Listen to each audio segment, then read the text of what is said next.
Welcome back to the News at 10. Jess Antonio filling in for Landon Stoller. Let's talk some sports. The NFL is back with a force, folks. Tonight is the closing to week 1 of America's favorite sport. 2 games on this evening. Let's bring you highlights of the early game. The Baltimore Ravens taking on the Cincinnati Bengals.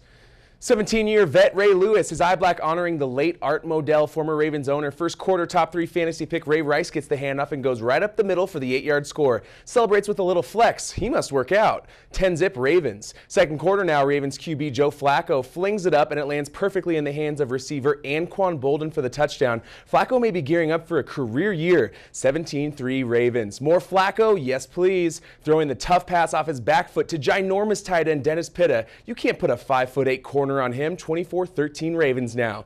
Late in the third, the red rifle, Andy Dalton, he'd been rattled all game. His pass gets tipped and lands in the arms of all-pro safety Ed Reed, who takes it to the house. On that return, Reed sets a new NFL record for most career interception return yards, and the Ravens win big 44-13. Great start to the season. High school football has arrived. Tonight was the kickoff to the season, so let's not waste time. We're going straight into the highlights.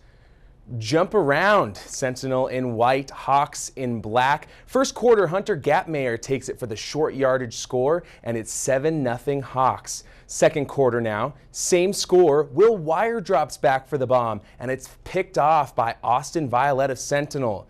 But don't you worry, Sentinel would return the favor. The ball slips as QB Trace Cunningham tries to pass it. It's picked off by one of the big guys, D-end Will Disley, who takes it 79 yards for the touchdown, 14-0 Bozeman. Still the second, Cunningham hands off to Logan Gainier for the goal line score, 14-7 Bozeman. And now 4th and 21, and the Hawks decide to go for it. Wire to Gapmayer, who shows off his speed and power as he brings it in for the score. 3 touchdowns called back because of penalties in the first half. The final is a blowout. The Hawks win 48-10.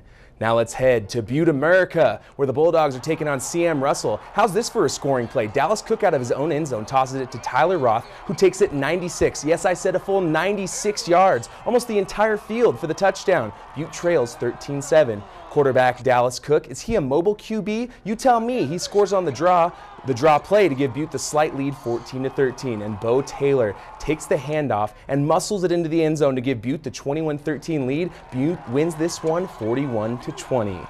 Well, the MSU men came into tonight's Big Sky matchup against Portland State in much need of a victory before 2012 begins. Let's head to the hardwood to see if they could end 2011 on a high note. MSU coach Brad Hughes preached offense to his team this week. Portland State with a 6-7 record. Rod Singleton bounces to Xavier Blunt. Catch, shoot, 3-0 MSU. Charles Odom with the ball, and talk about your floaters. This one falls back down to earth and in. Christian Moon, he knows where the three-point line is. Fly me to the moon, 12-4 MSU. Speaking of hitting trays, Trey Johnson with the reverse off the glass and in, beautiful. Blunt kicks it out. And you just got mooned for 3, his third 3 in a row. Moon bounces inside Jordan Alou for the 2-hand slam, doing a little pull-up. Gary Winston of Portland State with the 1-hand floater. He sinks that one in.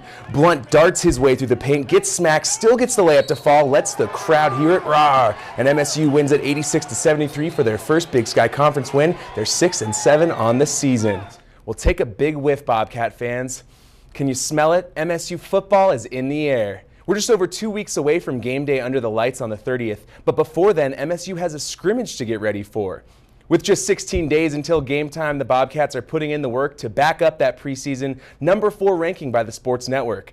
Several questions surrounding the inexperienced offensive line, but Coach Rob Ash says he's seen major improvement from the big guys since spring practices. Today's practice consisted of light contact for the team in preparation for tomorrow's scrimmage, which Coach Ash says is not only a major test for his players, but his coaching staff as well. The guys I'll be looking at will be more the perimeter players, receivers, running backs, DBs, linebackers, just about who can make plays in space, who can tackle, who can break a tackle. Also be looking at the kickers, because their situation will be as game-like as we can make it, where they'll have to come off the sideline for 1 field goal, and they only get that 1 chance, and do they make it or not with everybody watching. Our mindset is that we have something to prove. Each and every day we have something to prove, so we're going to go out and try to play like we have something to prove. Keep that chip on our shoulders and go out there and ball out. That's going to do it for your NBC Montana Sports Report. Stick around. We'll be right back.